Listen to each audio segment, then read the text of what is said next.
Assalamualaikum warahmatullahi wabarakatuh. Perkenalkan, nama saya Elvira Rianti dari kelas 12 Bismillahirrahmanirrahim. Alhamdulillahirrahmanirrahim. Wa bihi nasta'in ala umuri dunya wa din. Assalatu wassalamu ala asrofil anbiya wal mursalin sayyidina wa maulana Muhammadin wa ala alihi washabihi ajmain, amma ba'd.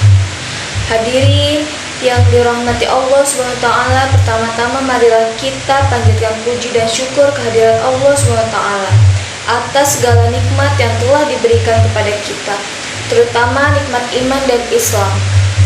Semoga kita senantiasa berada dalam lindungannya dan mendapatkan keberkahan dalam kehidupan ini. Tak lupa salawat serta salam kita curahkan kepada junjungan kita Nabi Muhammad SAW beserta keluarga, sahabat, dan seluruh umatnya yang mengikuti sunnah beliau hingga akhir zaman.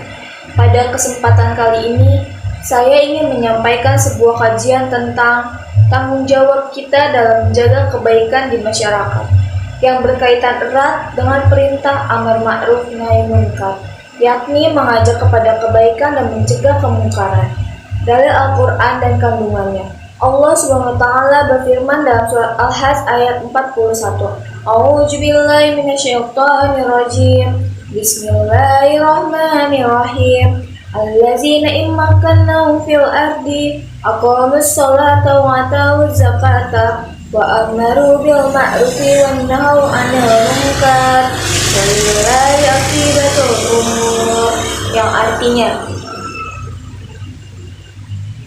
orang-orang yang jika kami berikan kedudukan di bumi, mereka melaksanakan sholat, menunaikan zakat, memerintahkan kepada yang ma'ruf, dan mencegah dari yang munkar. Dan kepada Allah lah kembali segala urusan. Quran Surat Al-Hajj ayat 41. Ayat ini menjelaskan bahwa di antara ciri hamba Allah yang mendapatkan kekuasaan dan kedudukan di bumi adalah mereka yang mendirikan sholat, yaitu menjaga hubungan dengan Allah, menunaikan zakat, yaitu peduli terhadap kesejahteraan sosial, menyeru kepada yang ma'ruf, yaitu menyebarkan kebaikan dan kebajikan di tengah masyarakat, mencegah dari yang munkar, yaitu tidak membiarkan kemaksiatan dan keburukan merajalela.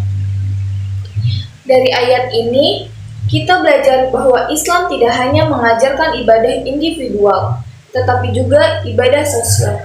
Seorang muslim tidak boleh hanya berfokus pada ibadah pribadinya, tetapi juga harus peduli terhadap kebaikan umat. Dalil hadis dan kandungannya.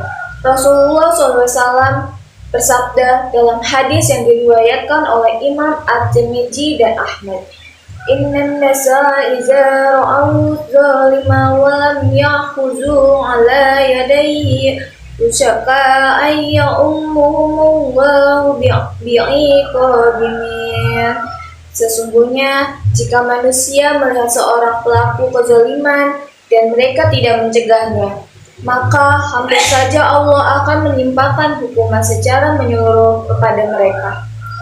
Hadis ini menunjukkan bahwa ketika kemungkaran dibiarkan, maka dampaknya akan dirasakan oleh semua orang, bukan hanya pelakunya.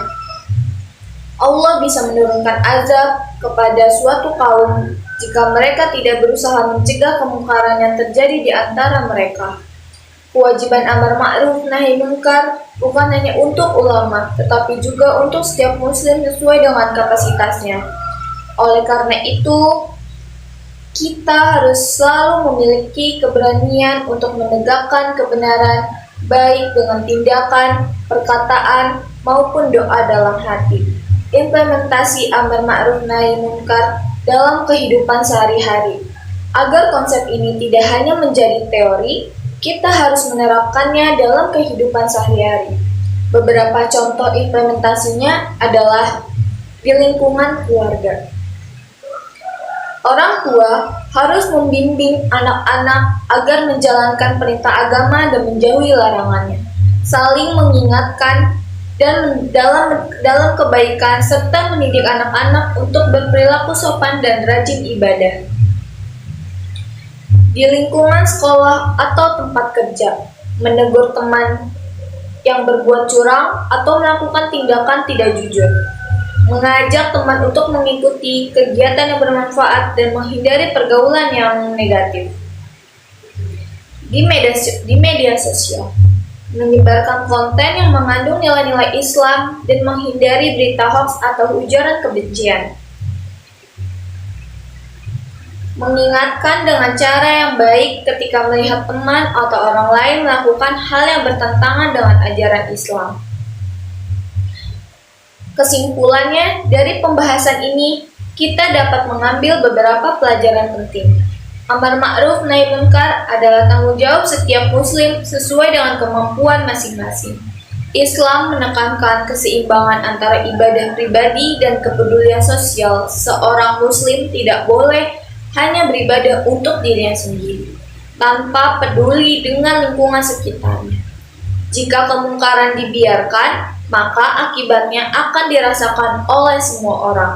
Sehingga kita harus berperan aktif dalam menegakkan kebaikan di masyarakat. Semoga kita semua menjadi hamba Allah yang selalu berusaha menegakkan amar ma'ruf nahi munkar dengan penuh hikmah dan kebijaksanaan. Amin.